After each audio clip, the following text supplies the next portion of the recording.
Amaran kepada tuan-puan yang nak jual emas, kalau nak jual emas directly, saya bagi tahu better jual kepada public gold. Sekarang ni harga emas tengah tinggi. Apa sahaja emas yang tuan-puan ada sekarang yang tuan-puan nak jual, barang kemas, gold bar, dinar, cincin, rantai dan sebagainya, boleh jual kepada public gold.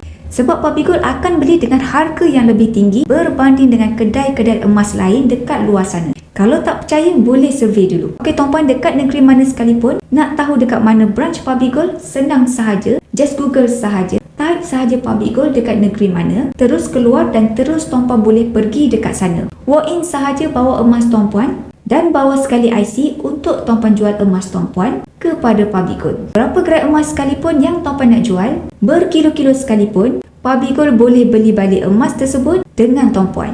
Tak ada masalah. Dan jangan lupa save video ini tuan-puan.